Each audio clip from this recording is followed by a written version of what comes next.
Konting tiis na lang. Vanessa, kapag nakuha ko na ang control sa shares ng Villanueva Foods, hindi na natin kailangang magtago sa dilim. Pagod na akong magpanggap na mahal ang asawa kong tuyot at walang buhay.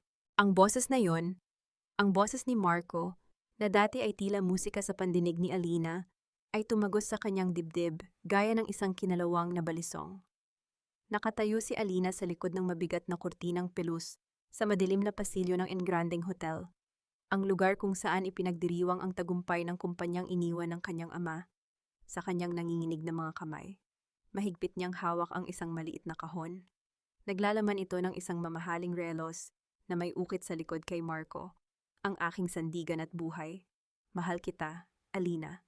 Isang mapait na kabalintunaan ang sumampal sa kanya. Habang iniisip niya kung paano susurpresahin ang asawa para sa 12 taon ng kanilang pagsasama. Ang asawa naman niya ay abala sa pagpaplano ng kanyang pagkawala sa piling ng kanyang matalik na kaibigan. Narinig niya ang maharot na tawa ni Vanessa, ang babaeng itinuring niyang kapatid, ang babaeng pinagkatiwalaan niya ng kanyang mga sikreto at takot. Paano si Doña Celia sigurado ka bang hindi siya magbabago ng isip?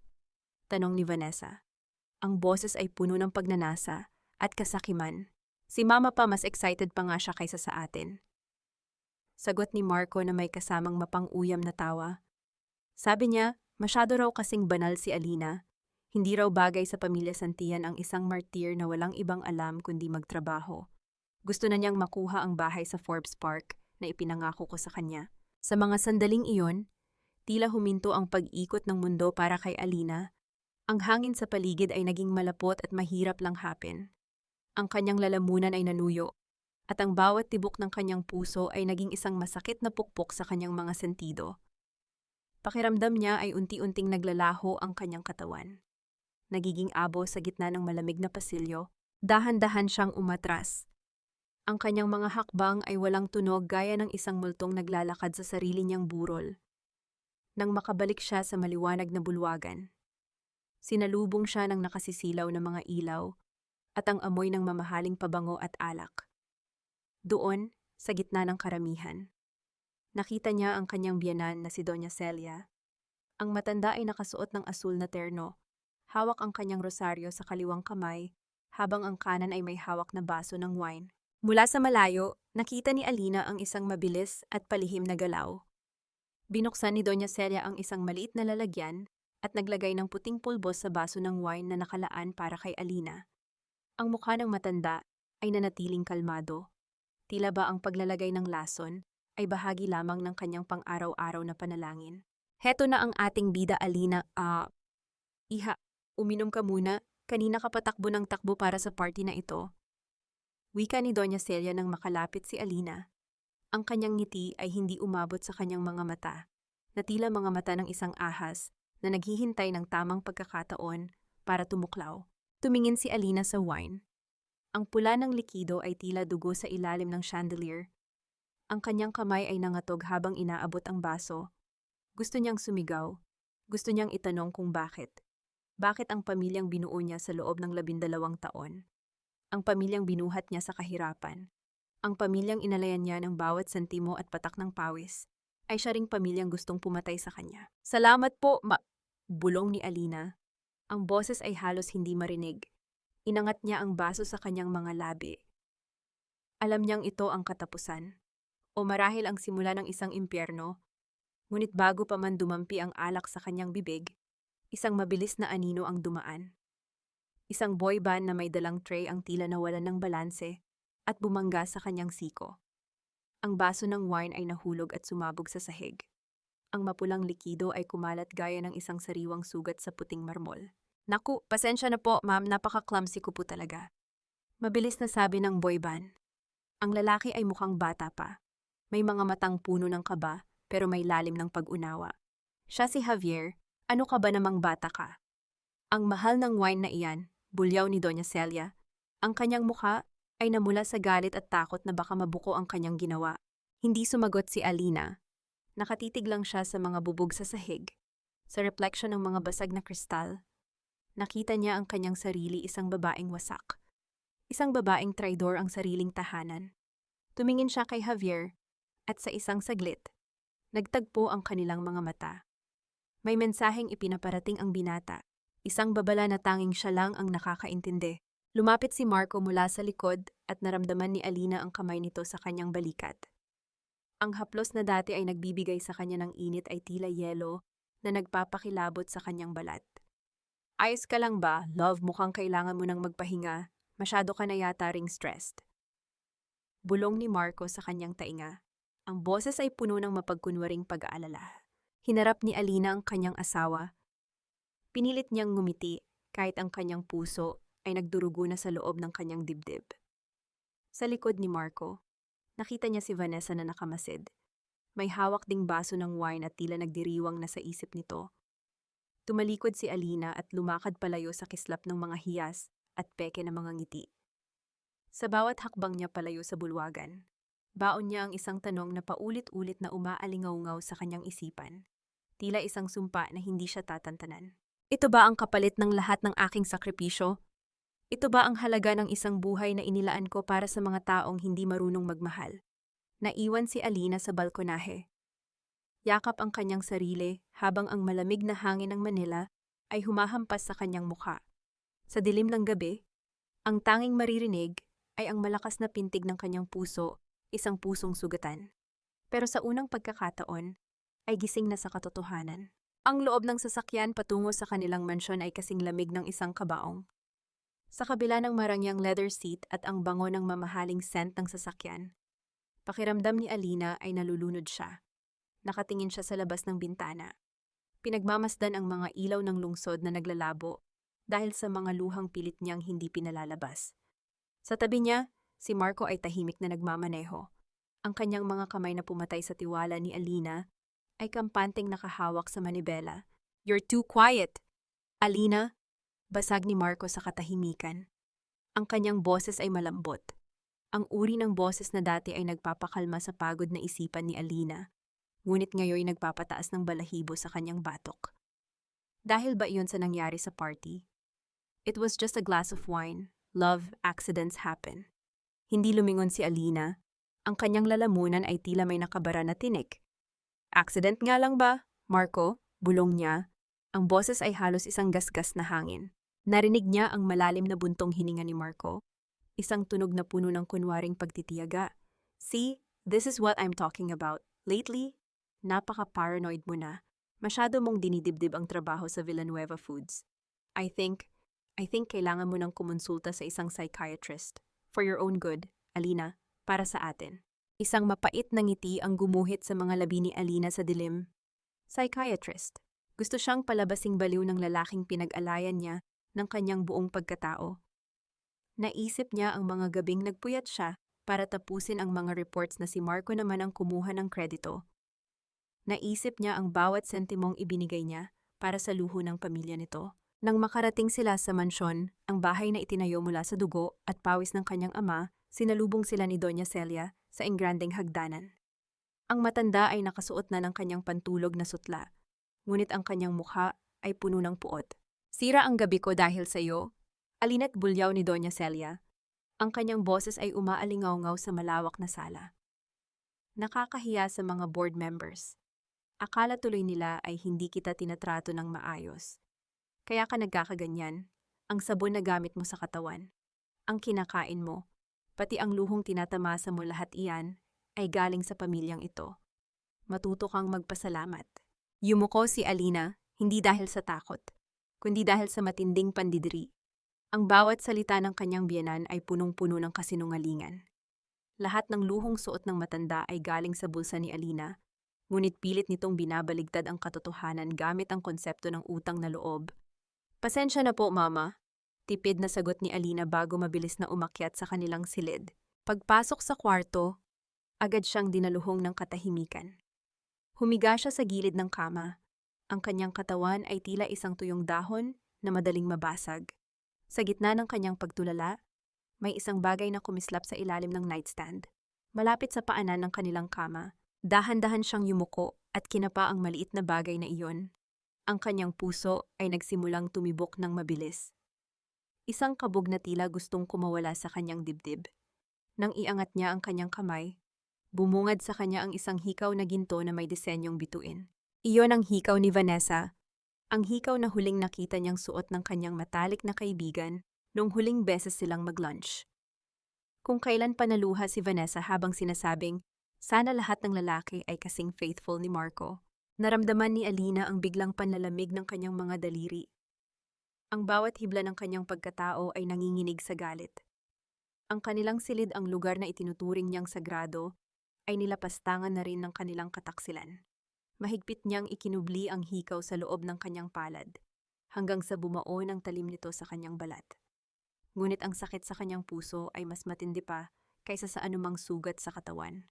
Isang mahinang katok sa pinto ang nagpabalik sa kanya sa realidad. Bumukas ito ng bahagya at pumasok si Tia Belen. Ang matandang katulong na tila anino sa bahay na yon, may dala itong baso ng tubig. Ang mga mata ni Tia Belen ay malungkot, puno ng mga lihim na hindi nito masabi. Ma'am Alina, uminom po muna kayo, bulong ng matanda. Habang inaabot ang baso, mabilis na hinawakan ni Tia Belen ang kamay ni Alina at pinisil ito ng mahigpit. Walang salitang lumabas sa bibig ng matanda, ngunit ang kanyang mga mata ay nagsasabing, mag-ingat ka, hindi ka ligtas dito. Tumango lamang si Alina, isang tahimik na pakikipag-unawaan sa tanging taong tila kakampi niya sa impyernong ito. Paglabas ni Tia Belen, pumasok naman si Marco na galing sa banyo, nagpapatuyo ng buhok gamit ang tuwalya. Alina, look at me, sabi ni Marco habang lumalapit sa kanya. Umupo ito sa tabi niya at hinawakan ang kanyang balikat. I'm sorry kung naging matigas ako sa sasakyan. I just care about you. Bukas, may appointment na ako para sa iyo sa isang specialist. It's for the best. Okay. Tumingin si Alina sa mga mata ni Marco. Ang mga matang iyon na dati ay pinagkukunan niya ng lakas. Ngayon nakikita na niya bilang dalawang madilim na balon ng panlilinlang. Gusto niyang isampal sa mukha nito ang hikaw ni Vanessa. Gusto niyang isigaw ang lahat ng narinig niya sa hotel, ngunit pinigilan niya ang kanyang sarili. Hindi pa ito ang oras. Sige Marco, kung yan ang gusto mo, mahinang sabi ni Alina. Humiga si Marco at tumalikod. Sandali lang ay narinig na ni Alina ang mahimbing nitong paghinga. Kinuha ni Alina ang kanyang cellphone sa ibabaw ng mesa. Sa gitna ng kadiliman, umilaw ang screen ng cellphone ni Marco na nakapatong din doon. Isang notification ang lumabas. Walang pangalan ng sender. Isang numero lamang na pamilyar sa puso ni Alina. I can't wait for our celebration. Love, tulog na ba ang asawa mong baliw, miss na kita agad? Ingkwat salita sa screen ay tila mga patak ng asido na bumubutas sa kaluluwa ni Alina. Ipinikit niya ang kanyang mga mata. Ang kanyang mga kamay ay mahigpit na nakakuyom. Sa katahimikan ng gabi, ang tanging maririnig ay ang marahas na pagpintig ng kanyang puso, habang ang bawat segundo ay nagdadala sa kanya sa gilid ng isang malalim na bangin. Ate, huwag kang mag-alala, Kuya Marco. Sa akin ang pwesto ni Ate Alina pagkatapos nito. Sisiguraduhin kong wala siyang maiiwang kahit anong dokumento na magagamit niya laban sa atin. Ang boses na iyon ay galing kay Mika, ang pinsan ni Alina na itinuring niyang higit pa sa tunay na kapatid. Nakatayo si Alina sa labas ng pintuan ng kanyang sariling opisina sa Villanueva Foods. Ang kanyang mga kamay ay may hawak na tray ng merienda na balak sana niyang ibigay kay Mika. Ang liwanag mula sa scanner ay paulit-ulit na humahaplos sa mukha ni Mika, na tila isang maputlang anino na nagnanakaw ng mga lihim sa gitna ng dapit hapon. Isang matalim na sakit ang gumuhit sa dibdib ni Alina. Naalala niya ang araw na kinuha niya si Mika mula sa probinsya matapos maulila ang bata. Siya ang nagbayad ng matrikula nito, siya ang bumibili ng bawat damit na suot nito, at siya ang nagbigay dito ng posisyon sa kumpanya sa kabila ng kakulangan nito sa karanasan. Ang bawat tulong na ibinigay niya ay tila mga butil ng pag-asang itinanim niya sa isang lupang puno pala ng lason. Dahan-dahang umatras si Alina, pinipilit na huwag makalikha ng anumang tunog na maglalantad sa kanyang presensya. Ang bawat hakbang niya palayo ay tila paglayo rin sa mga alaala ng kanilang masayang pagsasama. Nang makarating siya sa dulo ng pasilyo, binitawan niya ang tray sa isang bakanting lamesa. Ang tunog ng basong tumama sa kahoy ay tila ang huling hininga ng kanyang pagtitiwala kay Mika. Nang sumapit ang gabi, ang hapunan sa mansyon ng mga Santillan ay naging isang dula ng pagkukunwari. Nakaupo si Alina sa dulo ng lamesa, Pinagmamasdan ang kanyang pamilya. Doon si Marco, na masayang kumakain habang paminsan-minsang tumitingin sa kanyang cellphone. Doon si Doña Celia, na may suot pang mamahaling kwintas na regalo ni Alina noong huling kaarawan nito. At doon si Mika, na panakanakang naglalagay ng ulam sa plato ni Alina, umaarte bilang isang maalagang kapatid. At mukhang wala ka sa sarili mo. Kain ka pa, baka lalo kang manghina niyan, sabi ni Mika. Ang kanyang ngiti ay kasing tamis ng asukal, pero kasing pait ng apdo para kay Alina. Bago pa man makasagot si Alina, sumingit na si Doña Celia na may dalang matalim na tingin. Paano namang hindi manghihina? Puro trabaho ang inaatupag. Kaya marahil hanggang ngayon ay hindi magkaanak si Marco dahil ang asawa niya ay mas mukhang kumpanya kaysa babae. Isang malaking kamalasan para sa pamilya ang magkaroon ng asawang baog. Tila tumigil ang paghinga ni Alina. Ang salitang baog ay tumama sa kanya gaya ng isang latigo. Alam ng lahat sa lamesang iyon na si Alina ay nagkaroon ng miscarriage 3 taon na ang nakalilipas dahil sa matinding stress sa pag-aalaga kay Doña Celia noong ito ay naospital. Ang kanyang sakripisyo ay ginagamit na ngayon laban sa kanya. Mama, Pai, tama na iyan, sabi ni Marco. Pero walang bakas ng tunay na pagtatanggol sa kanyang boses. Isa lamang itong obligadong pagsaway para hindi magmukhang masama sa harap ng mga katulong. Bakit, Marco, totoo naman? Diba kung hindi lang dahil sa perang dala niya, matagal ko na kayong pinaghiwalay? Napakawalang kwentang babae. Patuloy ni Doña Celia, sabay higop ng sabaw na tila walang nasaktang damdamin. Tiningnan ni Alina si Mika, umaasang makakakita ng kahit kaunting awa sa mga mata nito. Pero ang nakita niya ay isang mabilis na sulyap ng pag-uyam at kasiyahan. Doon na-realize ni Alina na ang lahat ng mga taong nasa harap niya ay nagkakaisa sa iisang layunin, ang ubusin siya hanggang sa wala nang matira. Matapos ang hapunan, pumasok si Alina sa kanyang silid at isinara ang pinto. Hindi siya umiyak. Ang mga luha niya ay tila natuyo na sa tindi ng puot na nag-aapoy sa kanyang kalooban. Lumapit siya sa bintana at tumingin sa labas. Ang gabi ay madilim at ang hangin ay nagbabadya ng isang malakas na ulan. Sa gitna ng katahimikan, narinig niya ang tunog ng isang sasakyan na pumarada sa tapat ng kanilang gate. Hindi ito ang sasakyan ni Marco dahil nasa garahe na ito. Mula sa kanyang kinatatayuan, nakita ni Alina ang isang pamilyar na figura na bumaba mula sa isang itim na kotse. Si Vanessa iyon, ang kanyang matalik na kaibigan. Nakasuot ito ng isang mapangahas na pulang damit na tila isang nagbabagang apoy sa gitna ng dilim. Dire-diretso itong pumasok sa gate na tila ba pag-aari nito ang buong mansyon. Nakita ni Alina kung paano mabilis na bumaba si Marco mula sa kanilang silid para salubungin ang babae sa garden, malayo sa paningin ng mga katulong. Hinawakan ni Alina ang kurtina. Ang kanyang mga kuko ay bumaon sa tela. Nakita niya ang pagyakap ni Marco kay Vanessa. Isang yakap na puno ng pagnanasa at pagmamay-ari. Nakita niya kung paano hinaplos ni Marco ang mukha ni Vanessa. Ang parehong kamay na kanina lang ay humahawak sa kanyang balikat habang nagdarasal sila bago kumain. Ang kanyang puso ay tila isang basong dahan-dahang pinipitpit hanggang sa maging pinong mga bubog. Ang bawat alaala ng kanilang 12 taon ay tila mga pahina ng libro na isa-isang sinusunog sa harap ng kanyang mga mata. Bakit kailangang sa loob pa ng kanyang sariling pamamahay?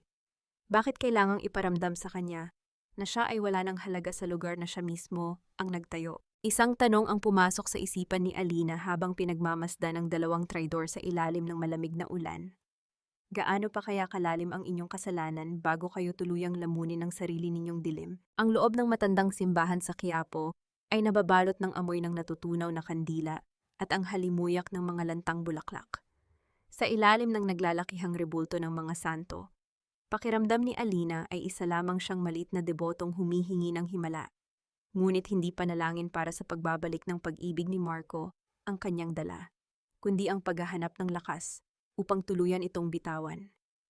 Ma'am Alina, isang mahinang tinig ang pumunit sa katahimikan ng kanyang pag-iisa. Lumingon si Alina at nakita niya si Javier.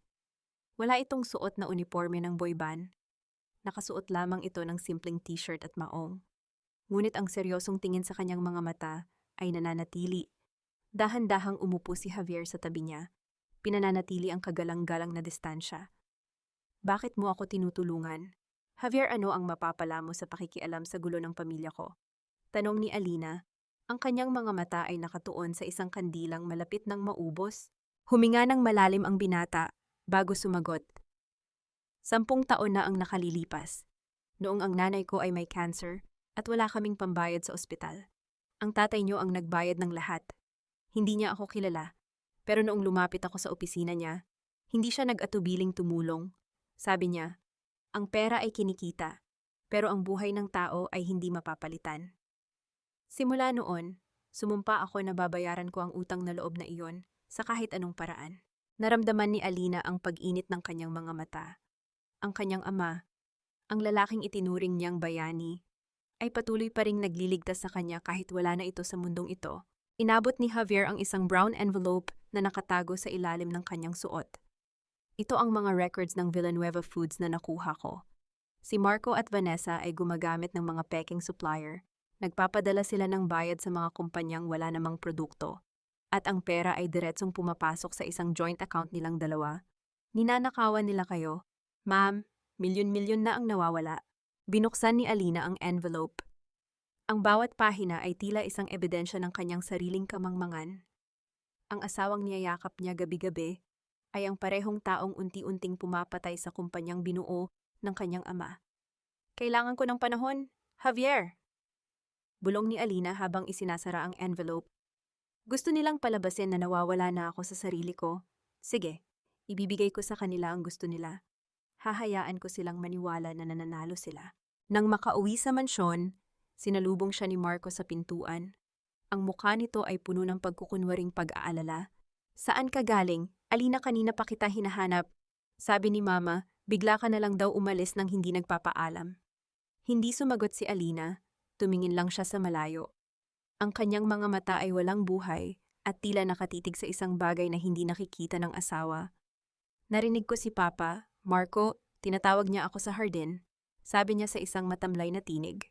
Nakita ni Alina ang mabilis na pagpapalitan ng tingin ni na Marco at Doña Celia na nakatayo sa likuran. Isang sulyap ng tagumpay ang gumuhit sa kanilang mga labi. See, I told mo.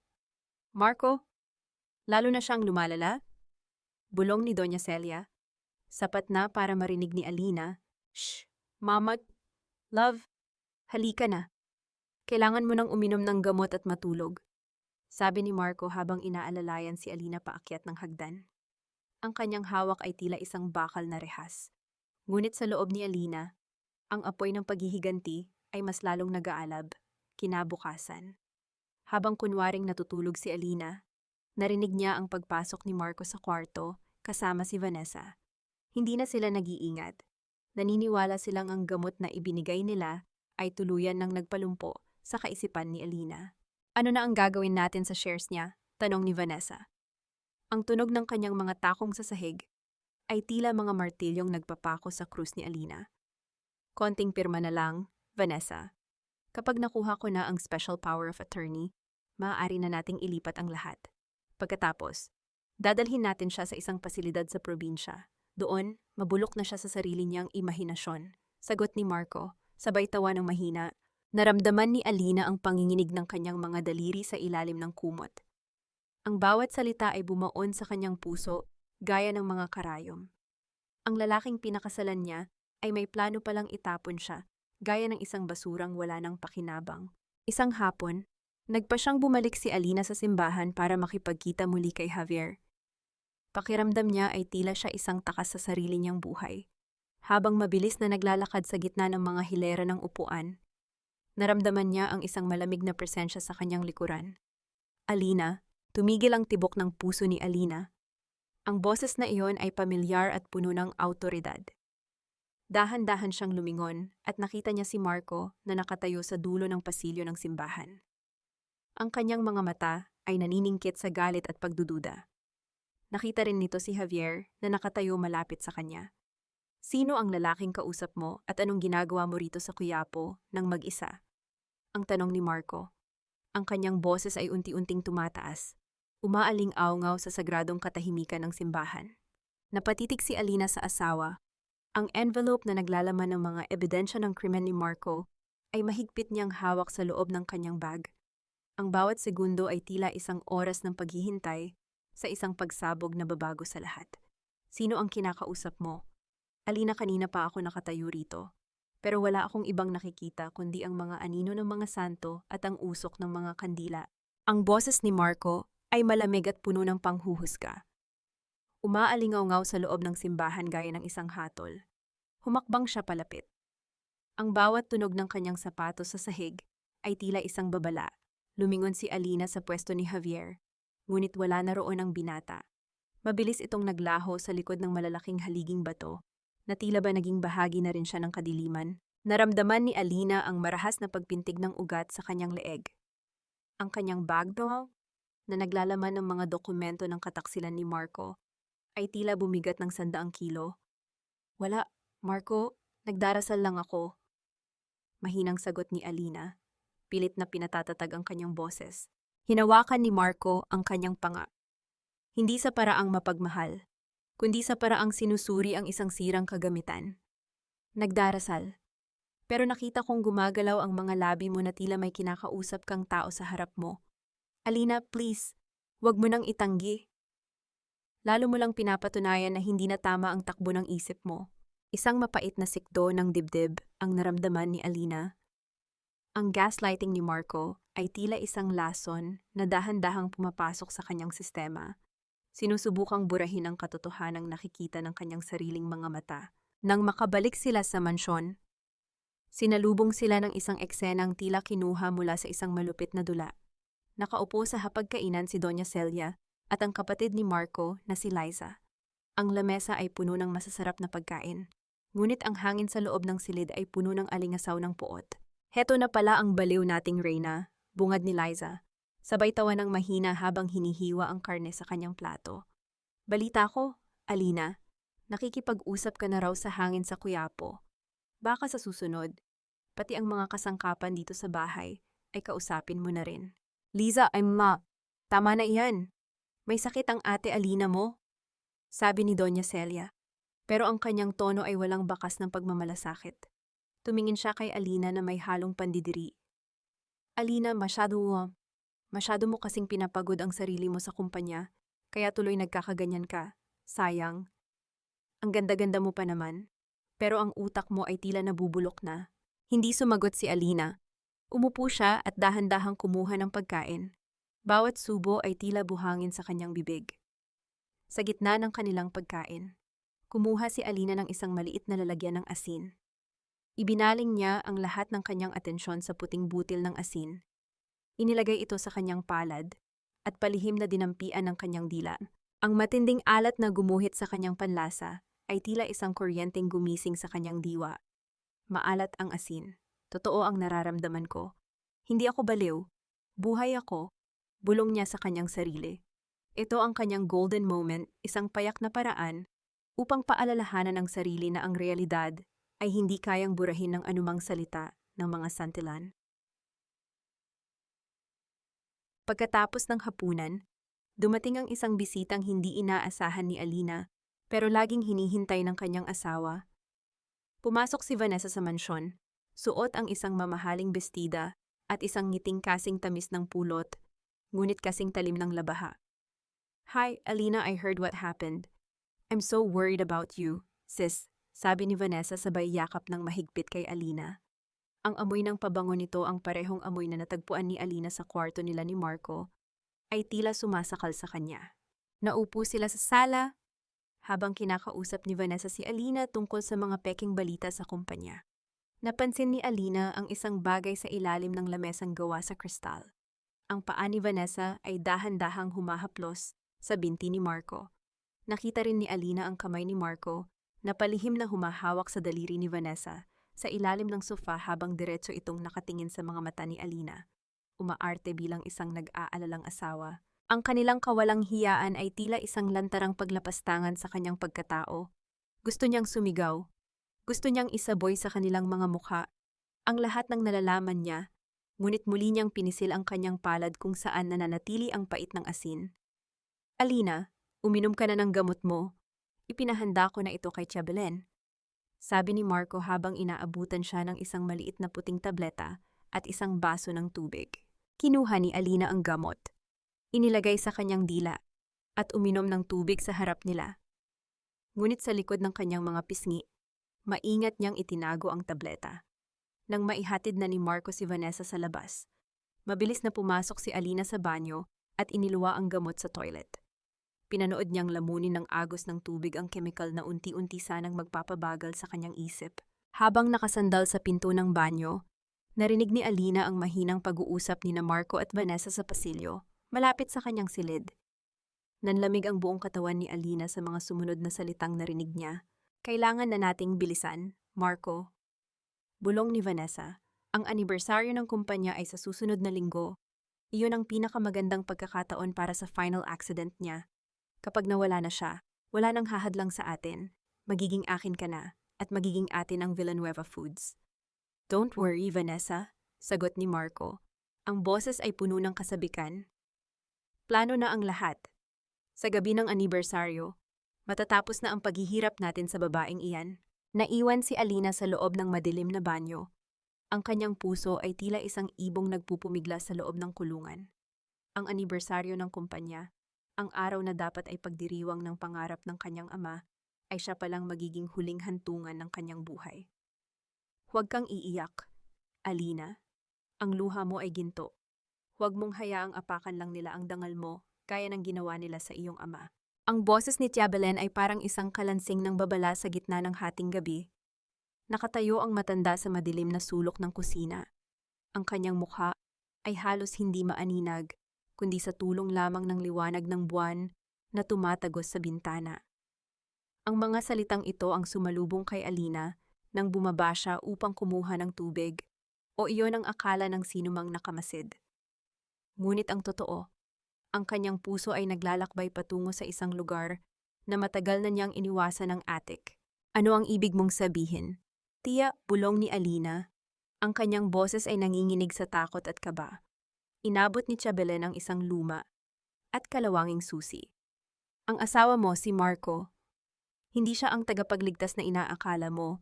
Ang utang na pumatay sa iyong ama, siya ang may gawa niyon. Umakyat ka. Alina, hanapin mo ang kahon na may tatak ng Villanueva Foods mula noong 10 taon na ang nakalilipas. Doon mo malalaman ang amoy ng tunay na kataksilan. Ang bawat hakbang ni Alina paakyat sa makitid at maalikabok na hagdan patungo sa attic ay tila isang paglalakad patungo sa sarili niyang hatol. Ang hangin sa itaas ay tuyot at puno ng amoy ng luma at nakalimutang mga alaala. Sa tulong ng flashlight ng kanyang cellphone, hinalungkat niya ang mga naglalakihang kahon. Ang pawis ay dumadaloy sa kanyang noo, ngunit ang kanyang buong katawan ay nanlalamig. Sa dulo ng silid, sa ilalim ng isang butas-butas na sapot ng gagamba, natagpuan niya ang kahon. Sa loob nito ay may mga liham at isang lumang voice recorder. Nanginginig ang kanyang mga daliri nang pindutin niya ang play button. Pirmahan mo na ito, Don Alberto. Wala ka ng pagpipilian. Ang lahat ng ari-arian mo ay nakasangla na sa akin. Kung ayaw mong mapunta sa kalsada ang anak mong si Alina, ibigay mo sa akin ang buong kontrol sa kumpanya. Iyon ang boses ni Marco. Pero hindi ito ang malambing na boses na bumubulong sa kanya gabi-gabi. Ito ay isang boses na puno ng puot, kasakiman at kawalang awa. Sinundan ito ng mahinang pag-ubo ng kanyang ama, isang tunog ng paghihirap na tila humiwa sa kaluluwa ni Alina. Bakit Marco ko? Marco, itinuring kitang anak. Binigyan kita ng pagkakataon.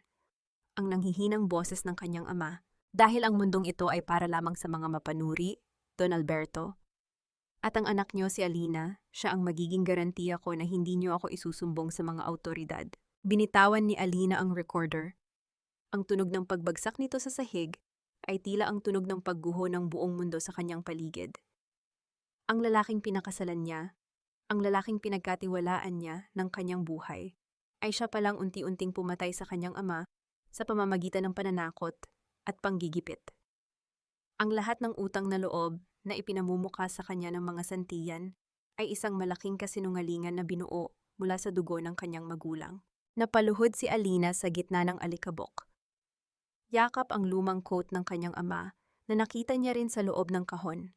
Ang amoy ng tobako at lumang pabango ng kanyang ama ay tila isang yakap mula sa kabilang buhay. Isang paalala na hindi siya dapat sumuko. Ang bawat luhang pumatak sa tela ay tila mga panunumpa ng paghihiganti. Patawad dahil naging bulag ako. Bulong niya sa gitna ng kadiliman. Pero isinusumpa ko, hinding-hindi nila makukuha ang huling bahagi ng pangarap mo. Hindi na ako ang Alina na maaari nilang tapakan. Sa gitna ng kanyang pagdadalamhati, narinig niya ang marahas na pagbukas ng pinto ng attic. Ang liwanag mula sa pasilyo ay tumama sa kanyang likuran. Lumilikha ng isang mahabang anino na tila isang dambuhala. Anong ginagawa mo rito, Alina? Hindi ba't sinabi ko sa iyong bawal kang umakyat dito dahil masyadong maalikabok para sa iyong kondisyon? Iyon ang boses ni Doña Celia. Nakatayo ang matanda sa pintuan. Ang kanyang mukha ay puno ng suspisya at ang kanyang mga mata ay naniningkit sa galit. Hawak nito ang kanyang rosaryo. Ngunit ang paraan ng pagkakakuyom ng kanyang mga kamay dito ay tila ba gagamitin niya itong panakal. Dahan-dahang tumayo si Alina. Pinilit na itago ang recorder sa likod ng kanyang bestida.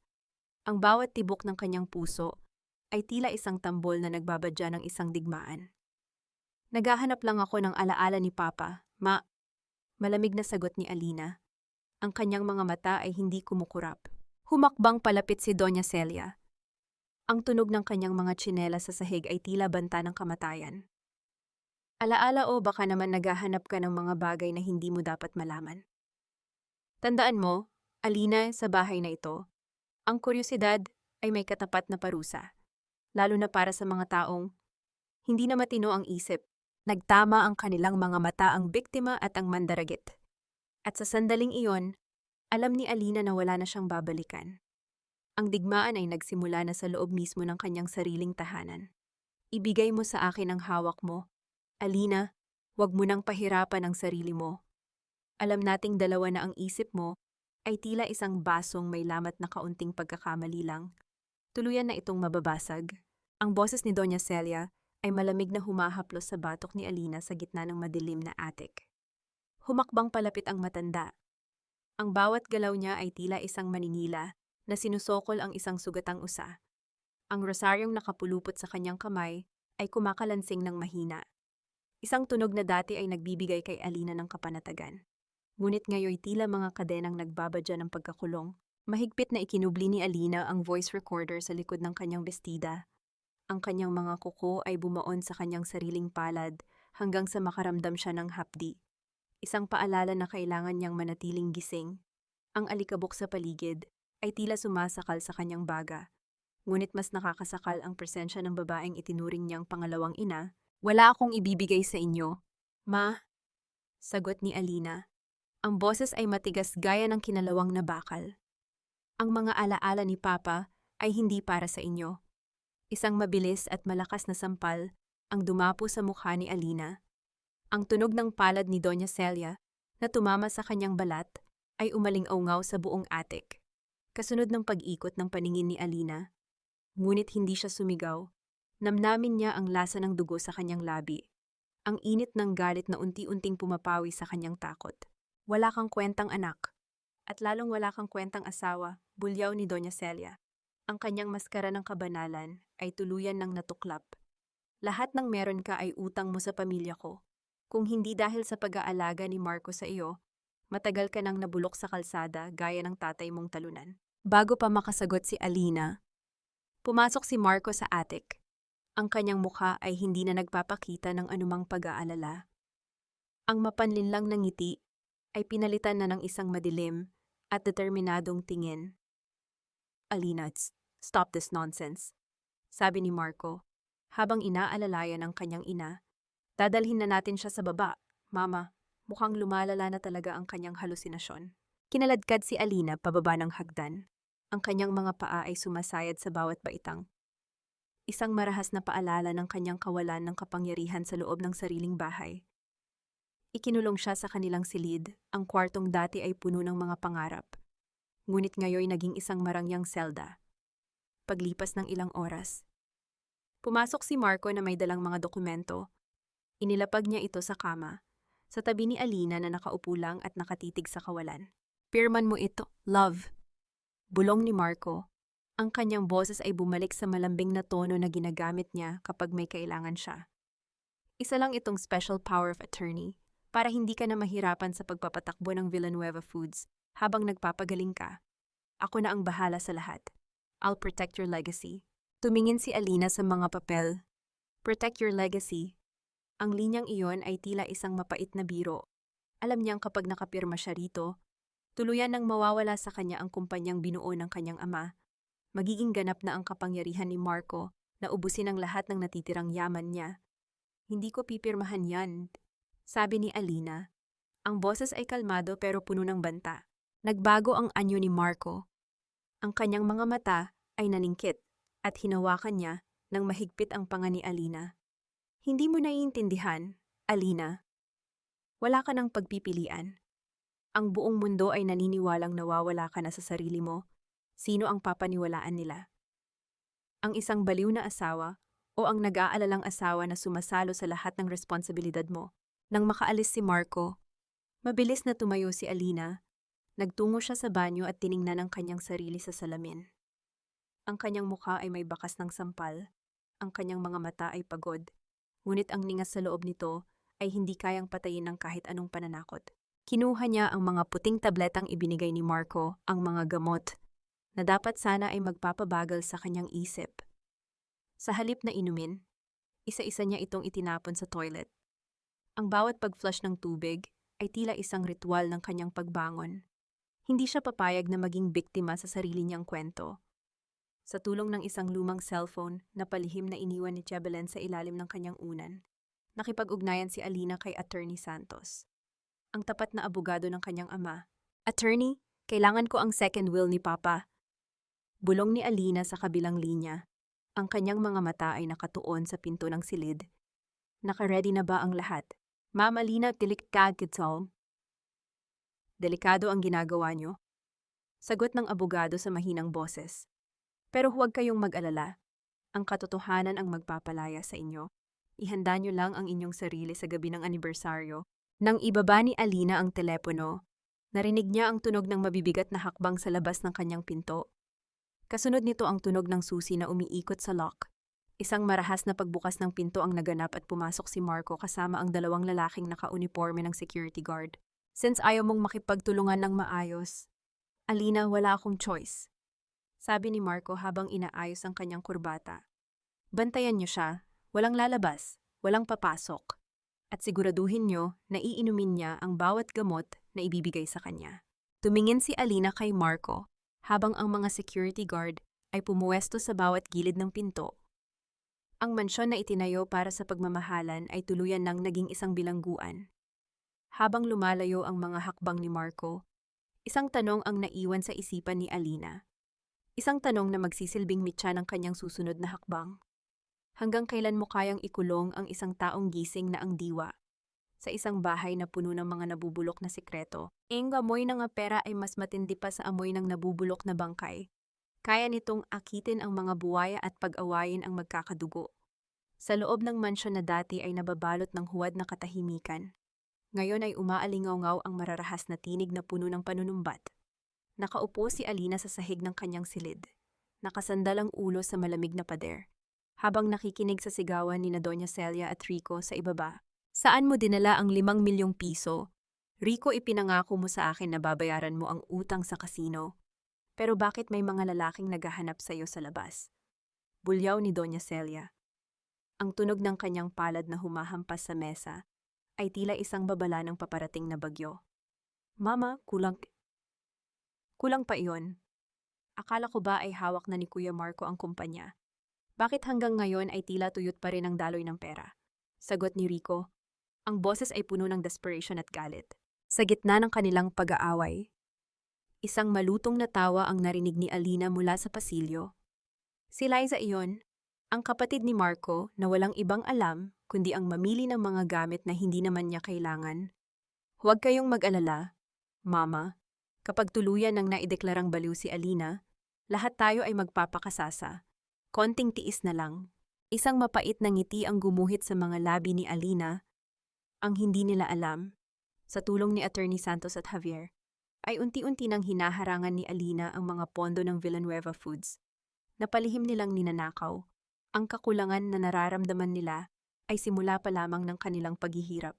Isang hapon, habang abala ang pamilya sa kanilang sariling mga kaguluhan, pumasok si Vanessa sa bahay. Ngunit sa pagkakataong ito, hindi siya sinalubong ng nakasanayang pagbati. Nakita ni Alina mula sa bahagyang nakabukas na pinto ng kanyang silid kung paano nagtagpo ang landas ni Vanessa at Mika sa pasilyo. Anong ginagawa mo rito sa opisina ni Marco? Mika, matalim na tanong ni Vanessa. Ang kanyang mga mata ay naniningkit sa selos. Hindi ba't tapos na ang trabaho mo bilang spy? Bakit tila masyadong madalas ka na yatang nakadikit sa asawa ni Alina? Tumingin si Mika ng direkta sa mga mata ni Vanessa. Walang bakas ng takot. Bakit, Vanessa, natatakot ka ba na mapalitan? Tandaan mo, mas bata ako sa'yo, at mas marami akong alam na sikreto ni Marco kaysa sa'yo. Huwag mo akong utusan.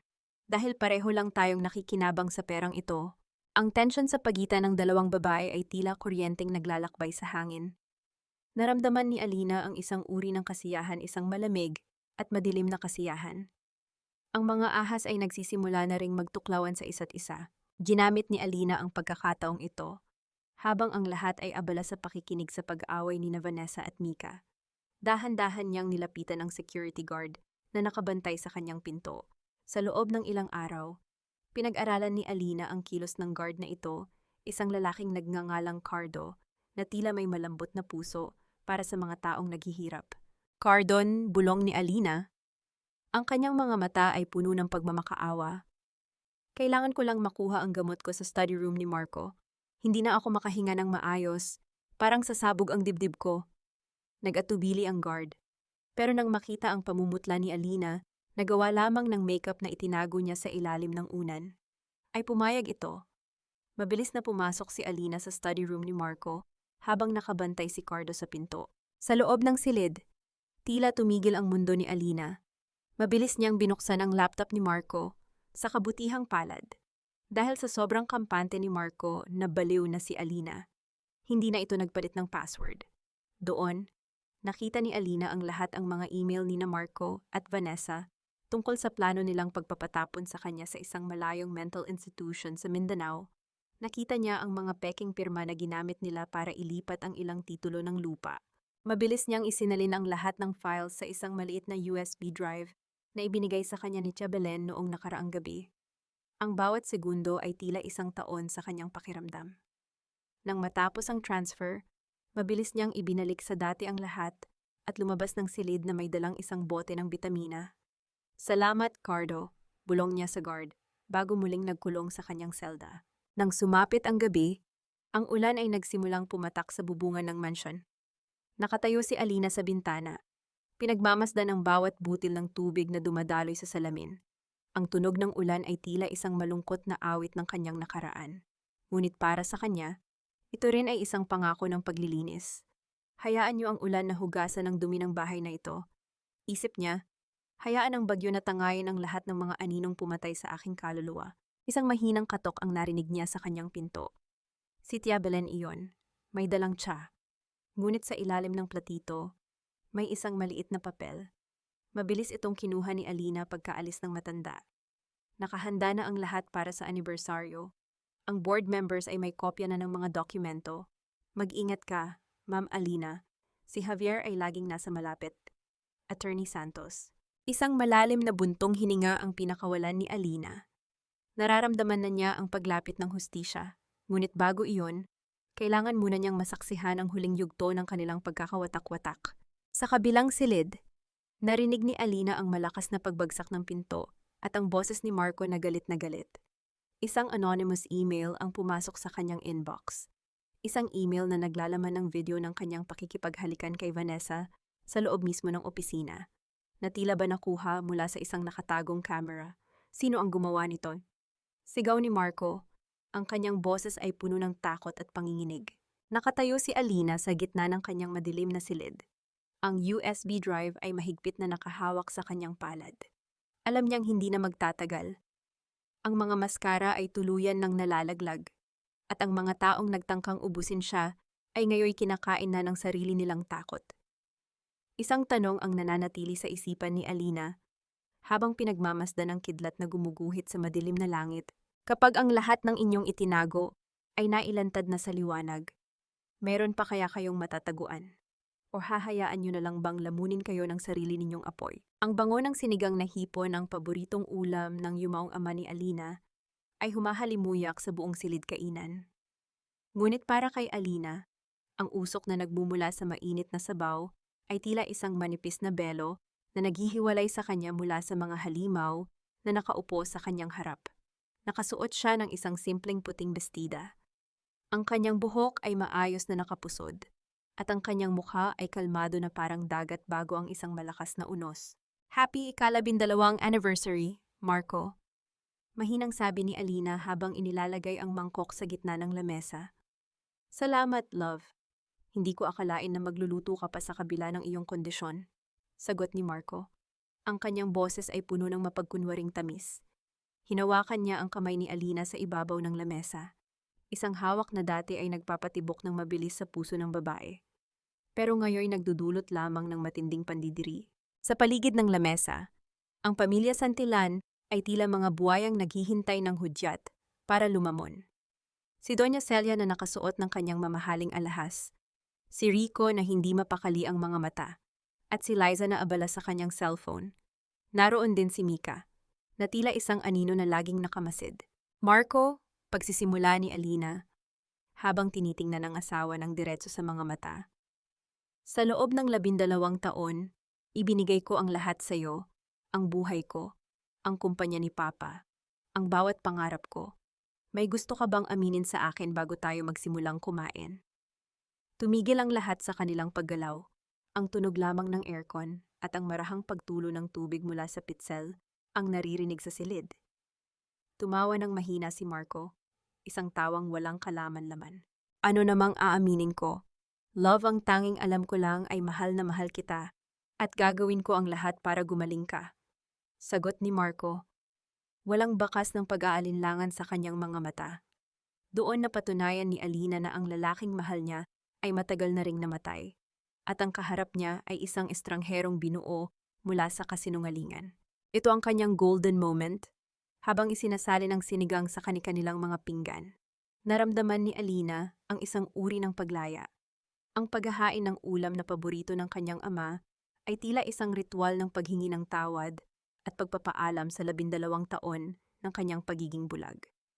Ang asim ng sampalok sa kanyang panlasa ay simbolo ng katotohanang hinding-hindi na niya malilimutan.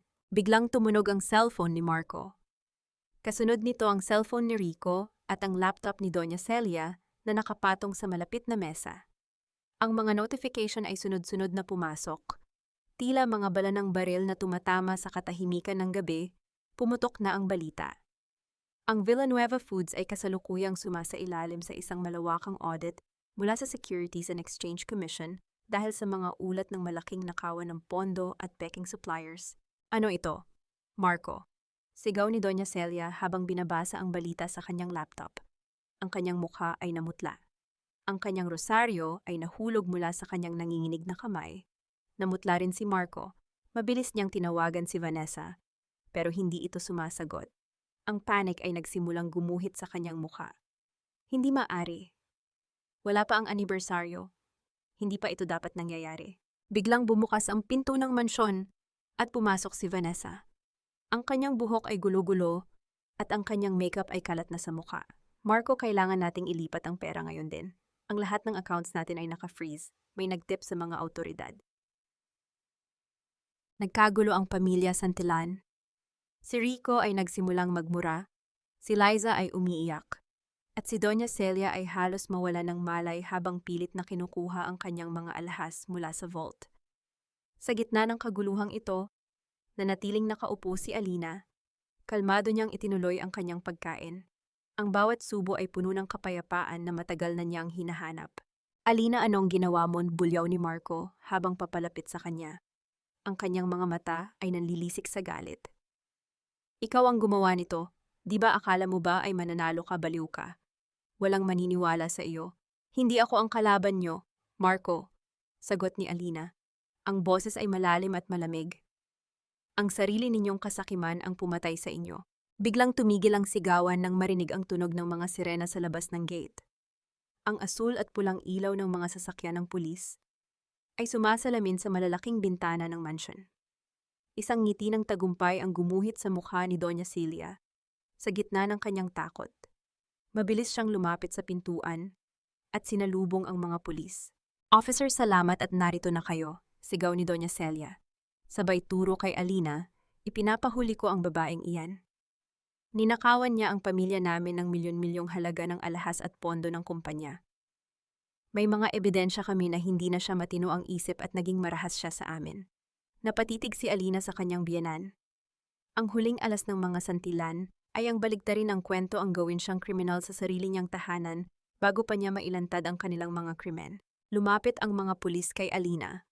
Hawak ni Marco ang kanyang braso ng mahigpit. Isang ngiti ng paguyam ang sumilay sa kanyang mga labi. "Sabi ko sa'yo, love, dito rin ang bagsak mo, sa kulungan or sa mental hospital." Nanatiling tahimik si Alina habang nararamdaman ang malamig na bakal sa kanyang mga kamay.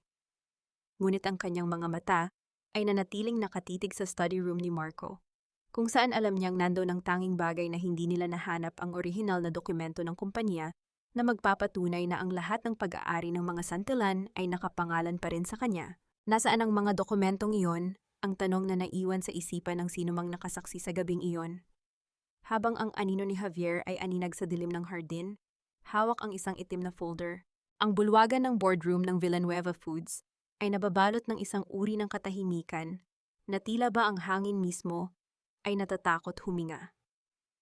Sa harap ng mahabang lamesang gawa sa madilim na kahoy, nakaupo ang mga makapangyarihang board members. Ang kanilang mga mukha ay puno ng pagdududa at paghihintay. Sa gitna ng entablado, nakatayo si Marco, suot ang kanyang pinakamahal na kurbata at isang ngiting puno ng huwad na tagumpay. "Mga kasama, alam nating lahat ang pinagdaraanan ng aking asawa na si Alina." Simula ni Marco, ang kanyang boses ay may himig ng kunwaring pait. Dahil sa kanyang lumalalang kondisyon sa pag-iisip, kailangan ng kumpanya ng isang matatag na kamay ngayong araw. Sa bisa ng special power of attorney na nilagdaan niya, formal kong idinadeklara ang aking sarili bilang bagong chairman ng Villanueva Foods. Isang mahinang palakpakan ang narinig mula kay Vanessa na nakaupo sa gilid. Ang kanyang mga mata ay nagniningning sa kasakiman. Ngunit bago pa man matapos ang palakpakan, isang malakas na pagtulak sa malalaking pinto ng boardroom ang bumasag sa katahimikan. Ang tunog ng mga pinto na tumama sa dingding ay tila isang kulog na nagbabadya ng paghuhukom. Pumasok si Alina. Hindi siya ang babaeng wasak at baliw na inaasahan nilang makita. Nakasuot siya ng isang nagniningning na pulang suit. Ang kanyang mga mata ay kasing talim ng kidlat. At ang bawat hakbang niya sa sahig ay may tunog ng awtoridad, na tila ba ang bawat hibla ng gusaling iyon ay sumasamba sa kanyang pagbabalik. Sa kanyang likuran, naglalakad si Attorney Santos at si Javier, na may bitbit na mga itim na folder. "Masyado ka yatang nagmamadali, Marco," malamig na sabi ni Alina. Ang kanyang boses ay umaalingaw sa bawat sulok ng silid, sapat na para patigilin ang tibok ng puso ng asawa. "Ang reyna ay narito na, at hindi ko naaalalang nagbitiw ako sa aking trono." Namutla si Marco. Ang kanyang mga kamay ay nagsimulang manginig sa ibabaw ng podium. "Alina, paanong? Nasaan ang mga pulis? Dapat ay nasa presinto ka na or sa ospital." "Ang mga pulis na tinawag ni Doña Celia Kuan?" tanong ni Alina habang dahan-dahang lumalapit sa asawa. "Nasa labas sila, Marco. Pero hindi ako ang hinihintay nila. Sila ay narito para sa mga magnanakaw at mamamatay tao." Mabilis na tumayo si Attorney Santos at hinarap ang board. "Mga kasama ni..." Ang hawak ni Mr. Santillan ay isang peking dokumento. Ang lagda ni Ma'am Alina ay huwad. "Bukod pa rito, mayroon kaming mga ebidensya ng malawakang paglulustay ng pondo na ginawa ni Marco Santillan at Vanessa de la Cruz." Isang malaking screen sa likuran ni Alina ang bumukas. Doon, bumungad sa lahat ang malinaw na video ng pakikipaghalikan ni Marco at Vanessa sa loob mismo ng opisina. Sinundan ito ng mga record ng bank transfers patungo sa mga peking kumpanya. Ngunit ang pinakamatindi ay ang huling video, isang kuha mula sa secret camera ni Javier, kung saan malinaw na makikita si Doña Celia na naglalagay ng lason sa wine ni Alina Isang kolektibong singhap ng pagkagulat at pandidiri ang namayani sa boardroom. Si Vanessa ay napasandal sa pader. Ang kanyang mukha ay tila naging abo sa puti. Si Marco naman ay tila isang rebultong unti-unting nadudurog. Ito ang kanyang golden moment. Habang nakatayo sa harap ni Marco, dahan-dahang hinawakan ni Alina ang kanyang wedding ring. Nararamdaman niya ang lamig ng ginto sa kanyang balat. Isang simbolo ng 12 taon ng pagtitiis at panlilinlang. Sa isang matatag na galaw, hinugot niya ang singsing mula sa kanyang daliri. Ang tunog ng pagbagsak ng singsing sa mesa ay tila ang tunog ng pagputol sa huling kadenang nagtatali sa kanya sa impyernong iyon. 12 taon akong nabulag ng pagmamahal sa iyo. Marco, bulong ni Alina, sapat na para marinig ng lahat. Inubos niyo ang yaman ko, tinangka niyo ang buhay ko, at sinira niyo ang aking dangal, pero ang hindi niyo nakuha ay ang aking katinuan. Ang Villanueva Foods ay kumpanya ng aking ama, at sa ilalim ng kanyang second will na binuksan na ni Attorney Santos. Ikaw at ang pamilya mo ay walang karapatan kahit sa isang sentimo ng kumpanyang ito. Bumukas muli ang pinto at pumasok ang mga operatiba ng NBI. Lumapit sila kay Marco at Vanessa. Ang tunog ng paglock ng posas sa mga kamay ni Marco ay tila musika sa pandinig ni Alina. Ang lalaking dati niyang sinasamba ay ngayoy nakayuko. Hindi makatingin sa kanya dahil sa tindi ng hiya at takot. Hindi pa ito tapos, Alina. Sigaw ni Marco habang kinaladkad siya palabas ng mga pulis. Ang kanyang boses ay puno ng desperation at puot. Wala kang kahit ano kung wala ako. Mamamatay kang mag-isa. Hindi lumingon si Alina. Naupo siya sa upuan ng chairman, ang pwestong inilaan para sa kanya ng kanyang ama. Tiningnan niya ang board members na ngayoy nakatitig sa kanya nang may bagong antas ng respeto. Magsimula na tayo sa agenda, sabi ni Alina ng may kalmadong tinig. Masyado ng maraming dumi sa kumpanyang ito at panahon na para linisin ang bawat sulok. Sa labas, ang araw ay sumisilip na sa pagitan ng mga ulap. Hinahaplos ang mga bintana ng gusali. Pakiramdam ni Alina ay sa wakas. Makakahinga na siya ng malalim ng walang takot na baka ang susunod niyang hininga ay ang huli. Ang pagbabalik ng Reyna ay hindi lamang tungkol sa kapangyarihan. Ito ay tungkol sa muling pagtuklas sa kanyang sariling halaga na matagal nang pilit na ibinaba ng mga taong hindi marunong magmahal. Ang mansion ng mga Santillan na dati ay puno ng mga plastik na tawa at mababangong kasinungalingan ay nababalot ngayon ng isang uri ng katahimikan na tila ba ang mga dingding mismo ay nagluluksa. Sa gitna ng malawak na sala, nakatayo si Alina habang pinagmamasdan ang mga tauhan ng kumpanya na nag-aalis ng mga kasangkapan. Ang bawat gamit na binili ng kanyang pera, bawat painting na pinili ni Doña Celia, at bawat dekorasyong naging saksi sa kanyang paghihirap ay isa-isang inilalabas. Ma'am Alina, handa na po ang sasakyan. Mahinang sabi ni Javier. Nakatayo ang binata sa may pintuan. Ang kanyang presensya ay tila isang matatag na pundasyon sa gitna ng gumuguhong mundo ni Alina. Sandali lang, Javier! Sagot ni Alina. Ang kanyang boses ay kalmado. Wala na ang panginginig na dati ay laging naroon. Gusto ko lang damhin ang huling sandali ng katahimikang ito bago ko tuluyang iwan ang lugar na naging kulungan ko. Naglakad si Alina patungo sa dating study room ni Marco. Doon, nakita niya si Tia Belen na nag-aayos ng kanyang mga gamit. Ang matanda ay aalis na rin upang bumalik sa kanyang probinsya sa Iloilo. Bitbit ang pasasalamat at ang sapat na perang ibinigay ni Alina para sa kanyang pagtanda. Tia, salamat sa lahat, sabi ni Alina sabay yakap ng mahigpit sa matanda. Kung hindi dahil sa inyo, baka hanggang ngayon ay nakakulong pa rin ako sa dilim. Huwag kang magpasalamat sa akin, anak. Bulong ni Tia Belen habang hinahaplos ang likod ni Alina. Ang sarili mo ang nagligtas sa iyo, ang tapang mo ang naging liwanag. Ngayon, humayo ka at huwag nang lumingon pa, bago tuluyang lisanin ang lungsod. Nagpa siya si Alina na gawin ang isang bagay na alam niyang kailangan para sa kanyang tuluyang paghilom. Nagtungo siya sa Camp Cram, sa lugar kung saan pansamantalang nakakulong si Marco habang hinihintay ang paglipat nito sa bilibid. Ang amoy ng luma at basang semento, ang ingay ng mga rehas na bumubukas at sumasara, at ang malungkot na liwanag ng mga bumbilya ay tila isang malayo at masamang panaginip. Sa loob ng visiting room, Naupo si Alina sa likod ng makapal na salamin. Pagkalipas ng ilang minuto, lumabas si Marco. Wala na ang makinis na buhok at ang mamahaling suit. Nakasuot na siya ng orange na uniforme. Ang kanyang mukha ay puno ng balbas at ang kanyang mga mata ay lubog na. Nang makita niya si Alina, isang mapait na ngiti ang gumuhit sa kanyang mga labi. Narito ka ba para pagtawanan ako? Alina, bungad ni Marco nang kunin niya ang telepono. Para makita ang dati mong asawa na mukhang basura. Narito ako para makita ang katotohanan. Mark, sagot ni Alina. Ang kanyang mga mata ay nanatiling nakatitig ng diretso. Gusto kong makita kung nahanap mo ba ang kayamanang hinahangad mo sa loob ng rehas na iyan.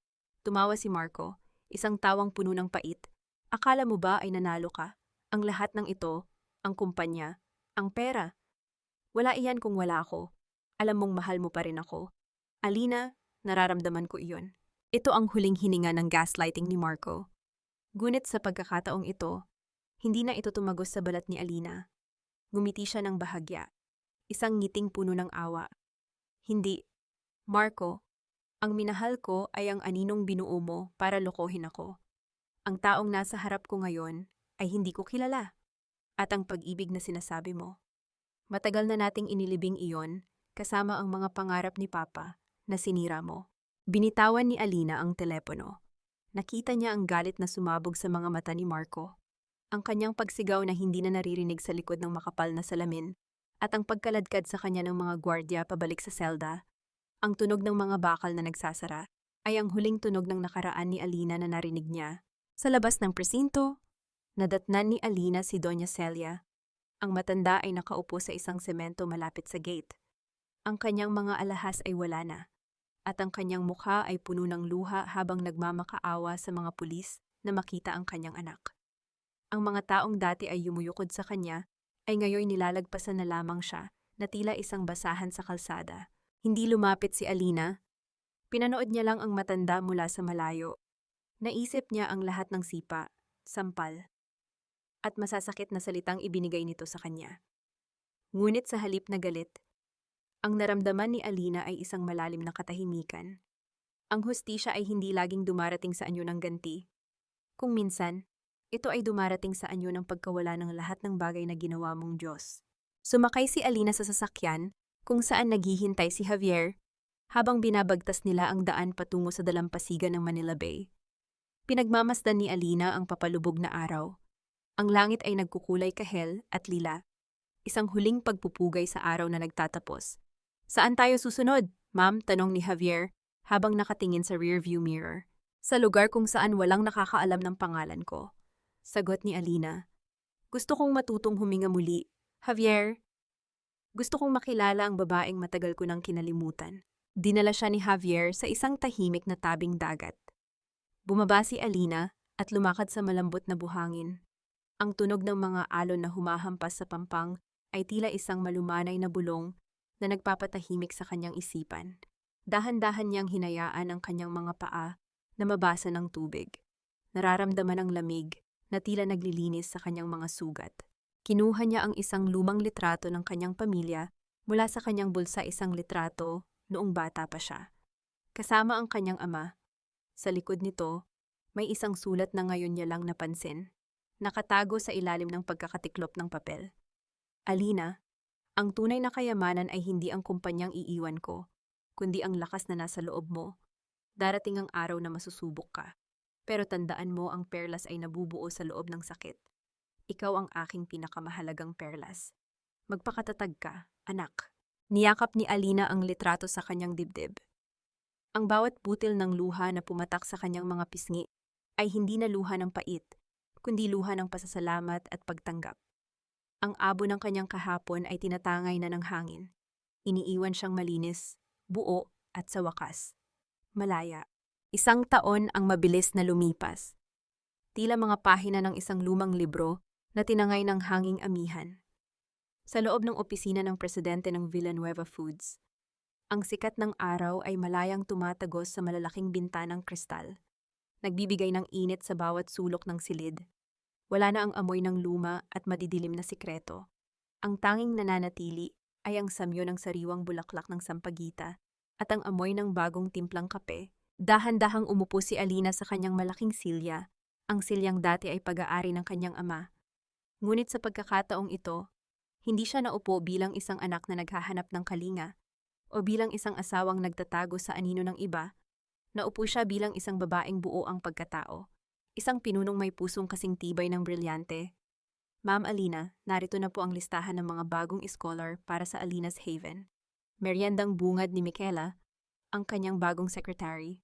Ngumiti si Alina at kinuha ang folder. Ang Alina's Haven ay ang foundation na itinayo niya para sa mga kababaihang biktima ng emotional abuse at gaslighting.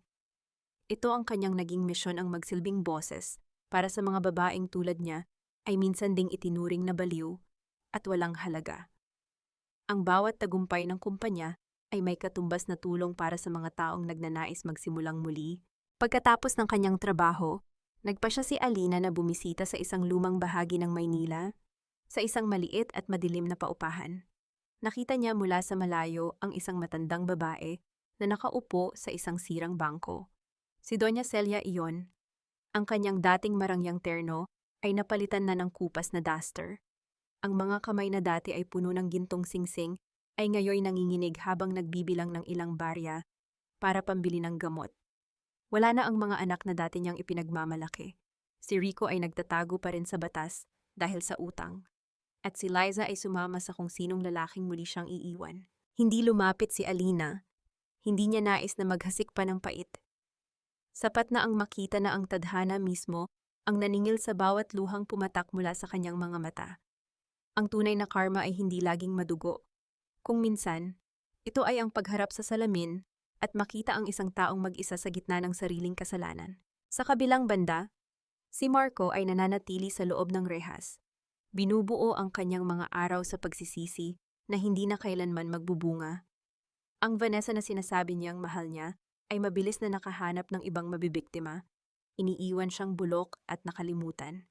Nang sumapit ang dapit hapon, nagtungo si Alina sa dalampasigan ng Manila Bay, ang lugar kung saan lagi siyang nakakahanap ng kapayapaan. Doon, naghihintay si Javier.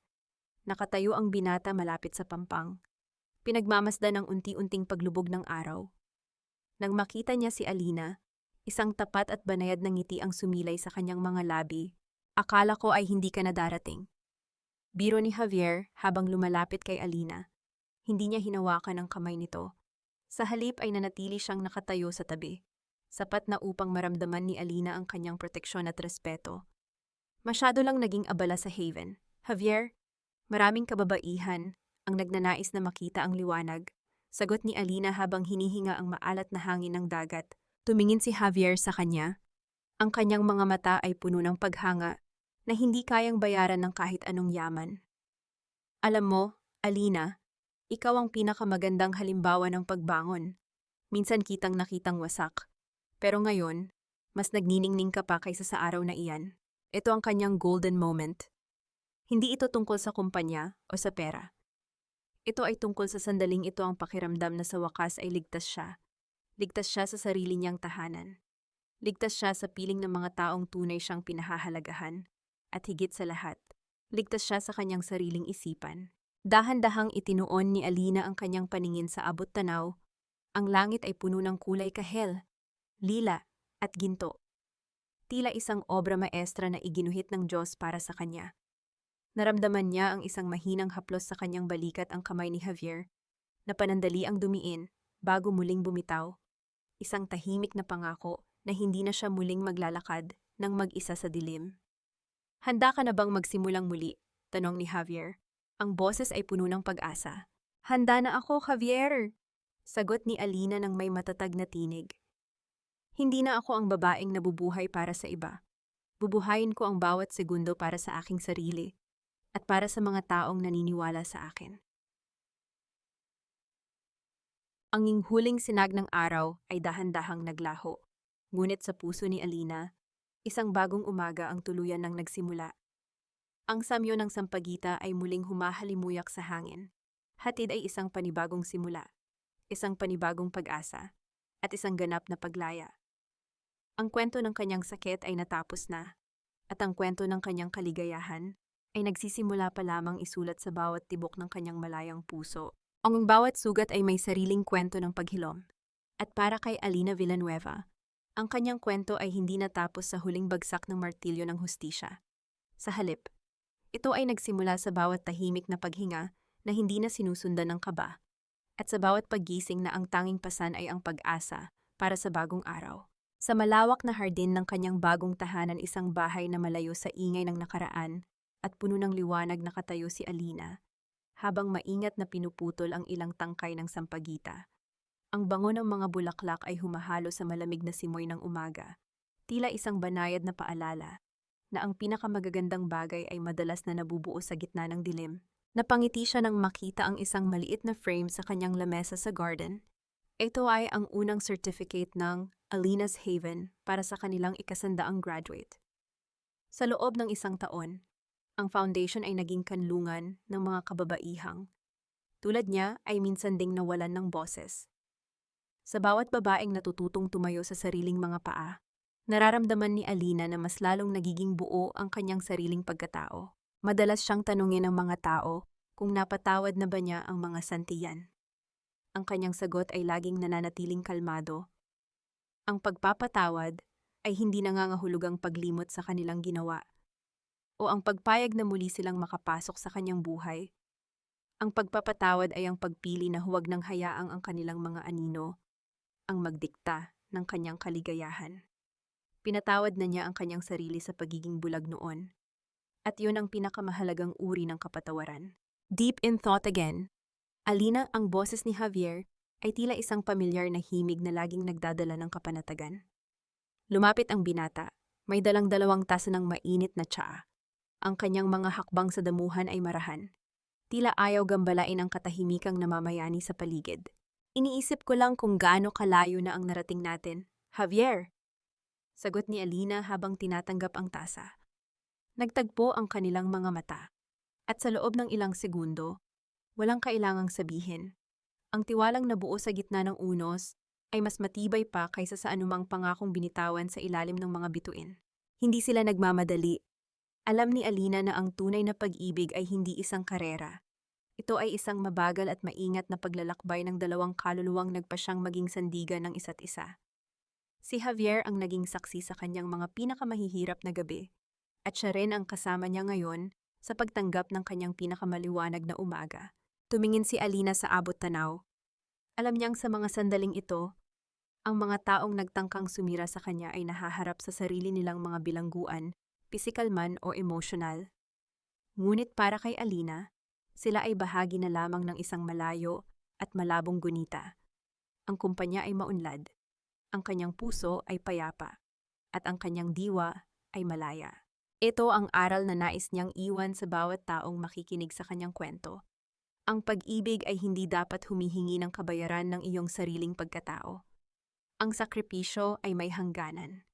At ang tunay na pamilya ay hindi ka kailanman hahayaang malunod para lamang sila ay makahinga. Ang iyong halaga ay hindi itinatakda ng mga taong hindi marunong magpahalaga sa iyo, kundi ng lakas na ipinapakita mo sa bawat muli mong pagbangon. Habang ang araw ay unti-unting umaangat sa langit, hinayaan ni Alina na tangayin ng hangin ang huling piraso ng kanyang pag-aalinlangan. Huminga siya ng malalim. Ang kanyang dibdib ay puno ng kagaanan na hindi kayang bilhin ng anumang yaman. Sa wakas, ang reyna ay hindi na lamang nagbabalik. Siya ay ganap na ng malaya, nagniningning sa sarili niyang liwanag, at handang isulat ang pinakamagandang kabanata ng kanyang buhay. Ang samyo ng sampagita ay nananatili sa hangin, isang matamis na paalala na sa kabila ng bawat ulan, palaging may darating na bagong bukas.